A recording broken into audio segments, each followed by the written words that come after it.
안녕하세요. 저는 클라라입니다. 전 사람들의 친구가 되기 위해 만들어진 AF 로봇이랍니다. 제가 전시되었던 매장의 매니저님은 제가 관찰력이 뛰어난 로봇이라고 칭찬하셨어요. 그치만 그게 왜 좋은 건지 아직도 잘 모르겠어요. 저는 사람들보다 시간이 많고 그래서 뭐든지 더 오래 볼 수 있거든요. 처음 조씨를 만났던 날이 떠올라요.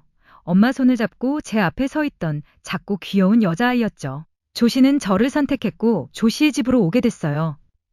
조씨는 자주 아팠어요. 나중에 알게 된 건데 조씨가 어렸을 때 똑똑해지기 위해 유전자 편집술을 받았대요. 그리고 그 수술 부작용으로 절뚝절뚝 걷고 잔병 치레가 잦은 거래요. 조씨 모녀와 함께 폭포를 보러 가기로 한 날 조씨는 그날도 아팠어요. 그리고 그날 조씨 엄마는 저를 따로 불러 조용히 말했어요. 조씨는 많이 아파. 혹시 조씨에게 안 좋은 일이 일어난다면 네가 조씨가 되어줄 수 있겠니? 다른 사람이 된다는 건 어떤 걸까요? 저 같은 로봇이 사람이 될 수 있을까요? 그 생각을 하는 동안에도 조씨는 점점 더 오래 침대에 누워 지내게 되었어요. 창문 커튼은 자주 반쯤만 열려 있었고 빛은 방 안 바닥에서 멈춘 채 천천히 식어갔습니다. 저는 가끔 궁금해졌어요. 혹시 조씨도 저처럼 태양광에서 힘을 얻는 건 아닐까요? 저는 햇빛을 받으면 더 또렷해져요.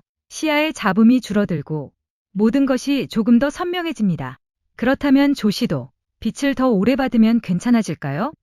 답은 모르지만 오늘부터 저는 저 태양을 믿어보려고요. 태양이 아마 우리 조씨를 낫게 해줄 거예요. 자, 여기까지 클라라의 사연이었습니다. 이제부터는 클라라가 보내준 사연을 바탕으로 그녀의 특징에 대해 조금 더 이야기 나눠보겠습니다. 청취자 여러분들의 의견도 기다리고 있을게요. 들으시면서 편하게 사연 보내주세요.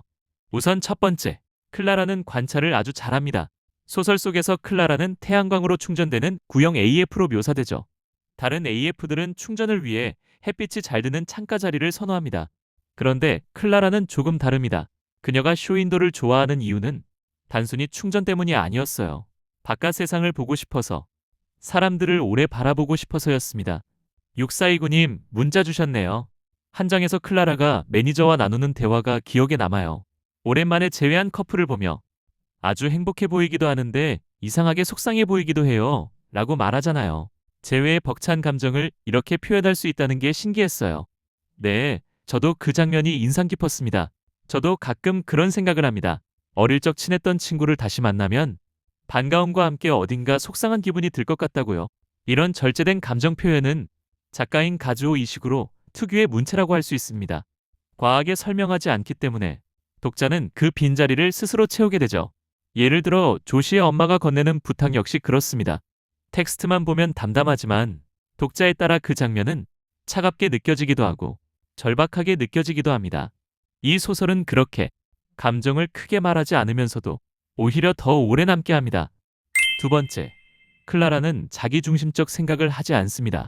우리는 대부분 어떤 상황을 겪으면 내가 기분이 나빴다, 내가 상처받았다, 나는 어떻게 보였을까 이렇게 생각하죠. 그런데 조시의 사교 모임 장면을 보면 클라라는 전혀 그렇게 반응하지 않습니다. 아이들 사이의 미묘한 긴장, 조시가 은근히 배제되는 분위기를 보고 심지어 조시가 클라라보다 더 나은 로봇을 살 것과 같은 말을 하는데 그 상황을 감정적으로 해석하지는 않아요. 대신 그 상황에도 조시가 어떻게 행동하는지 관찰하죠. 인간이 늘 나를 중심에 두고 사고한다면 클라라는 언제나 타인을 중심에 둡니다. 어쩌면 그래서 클라라는 상처를 덜 받고 주인공이 되지도 못하는 존재인지도 모르겠습니다. 마치 행성이 태양의 빛을 받고 주변을 밝게 하는 임무를 수행하듯이요. 자, 이쯤에서 보내주신 문자들 한번 볼까요? 1196님, 조시의 사교 모임 장면이 저도 기억에 많이 남아요. 자기 방어를 못하는 클라라의 태도가 화나더라고요. 제가 그 자리에 있었으면 클라라를 대신해서 조시 꿀밤 3개 한 대 때렸을 것 같아요. 아, 그만큼 클라라가 답답하셨다는 거죠. 다음 2871님. 저는 클라라를 보면서 제 내비 생각이 많이 났어요. 저는 엄청난 길치인데요. 한 번은 길을 잃어서 30분 거리를 거의 2시간 동안 헤맨 적이 있어요. 그때 경로를 이탈하였습니다를 무한 반복하지만 화는 안 내는 내비가 너무 고마웠답니다. 길치주의 만나서 미안하지만 앞으로도 잘 부탁해. 한 장면을 두고 이렇게 다양한 얘기를 할 수 있는 게 재밌네요. 그럼 마지막, 세 번째로 클라라는 태양이 조시를 낫게 해준다고 믿고 있습니다. 이게 이 소설의 백미라고 볼 수 있죠. 클라라는 굉장히 관찰을 잘하는 로봇입니다. 사람들의 표정, 공기의 변화, 말하지 않은 감정까지 읽어내죠. 그런데 이상하게도 가장 중요한 문제 앞에서는 아주 단순한 믿음을 붙잡습니다.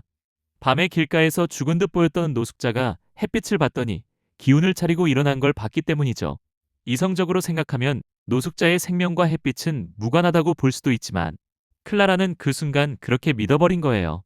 과학적으로 설명되지도 않고 논리적으로 증명되지도 않은 믿음이죠.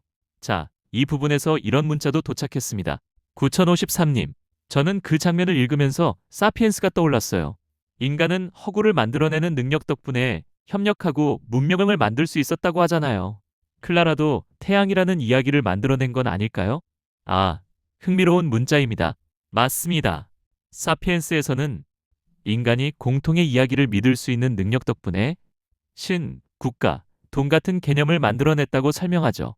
실제로 존재하지 않더라도 함께 믿으면 현실이 되는 것들.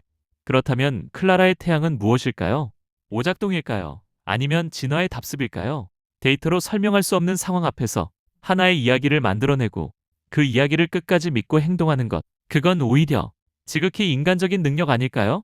어쩌면 이 소설의 백미는 AI가 인간을 닮아간다는 점이 아니라 인간만의 능력이라고 믿어왔던 허구를 믿는 힘이 클라라 안에서도 발견된다는 점인지도 모르겠습니다. 그럼 이것으로 클라라와 태양 리뷰를 마치겠습니다.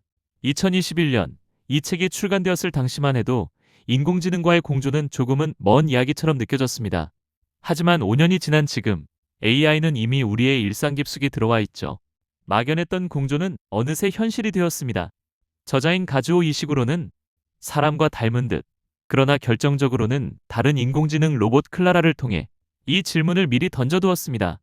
AI와 함께 살아가야 하는 시대, 우리는 인간성을 어떻게 다시 정의해야 하는가? 짧지 않은 역사 속에서 사피엔스는 늘 다른 존재들보다 자신이 우월하다는 증거를 찾으려 했습니다. 더 뛰어난 유전자, 복잡한 언어, 가장 큰 뇌. 하지만 그 기준들은 과학이 발전할수록 조금씩 흔들려 왔습니다. 그렇다면 이제 남은 질문은 이것이겠죠. AI와 인간은 어떻게 구분될 수 있을까요? 혹은 정말 구분해야만 하는 걸까요? 클라라는 완벽하지 않습니다. 오해하고 믿고 희망합니다. 어쩌면 인간다움은 완벽한 계산 능력이 아니라 불완전한 믿음을 끝까지 붙드는 힘일지도 모르겠습니다. 오늘도 함께 해주셔서 감사합니다. 다음에 더 좋은 컨텐츠로 찾아뵙겠습니다.